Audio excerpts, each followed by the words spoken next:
Right. So in question 28, we have a little bit of statistics, right? Because nowadays we throw statistics and everything, which is, great because I'm a statistics professor. So if we want to figure out the slope of the line, right? So statistics is really a place where we understand conceptually what these things mean. So we know that the slope of a line is the rise over the run, right? So we know it's the change in our y over the change in our x.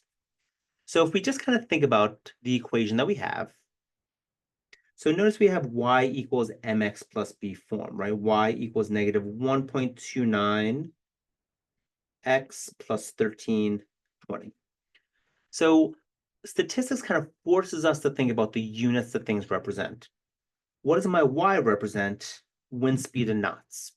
So realistically, this rise over run is the change in wind speed in knots.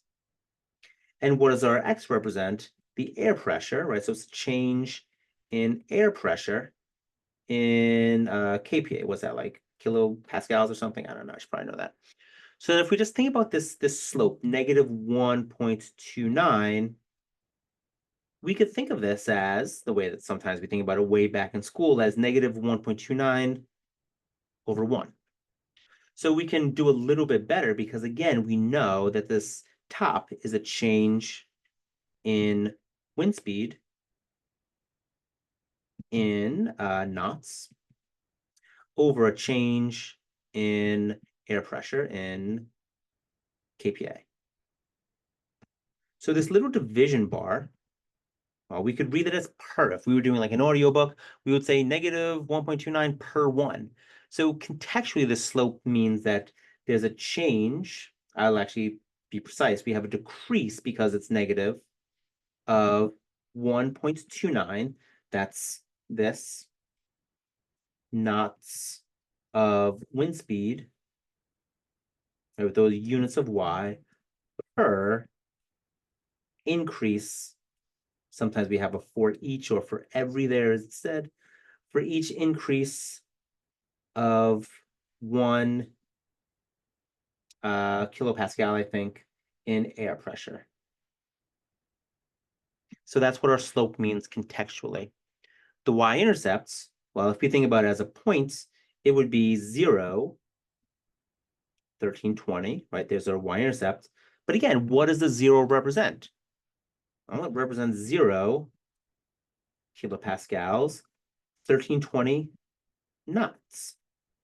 So contextually, it means when there's 0 air pressure,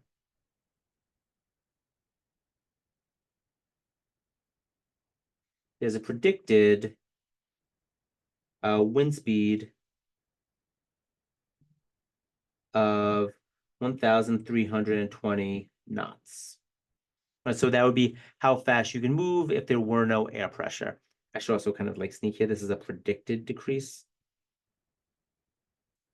So using the model, what would be the wind speed of a hurricane with an air pressure of 979 round to the nearest knots? Right, so a lot of different ways that we can make sure we're getting this question correct. We're looking for an answer in terms of knots. What's in terms of knots? Y, right? So we're trying to find Y. If we're trying to find Y, well, then we have to know X. If here's our equation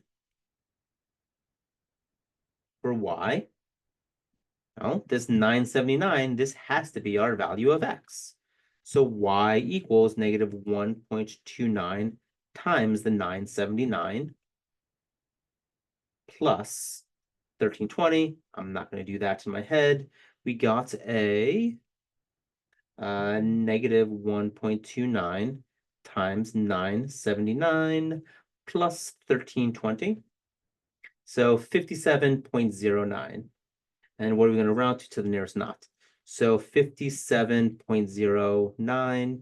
So we get 57 knots. So that's our answer. So question D, the model indicates a wind speed of 98 knots, right? So notice the units, knots, right? We're talking about a Y there. Is associated with what air pressure we want in X. So we're going to use our equation, just use it in reverse. We know now that our Y value is 98. So 98 equals negative 1.29x plus 1320. Let's solve for x. I can subtract 1320 from both sides. I'm running out of space there, but that's going to give me 98 minus 1320.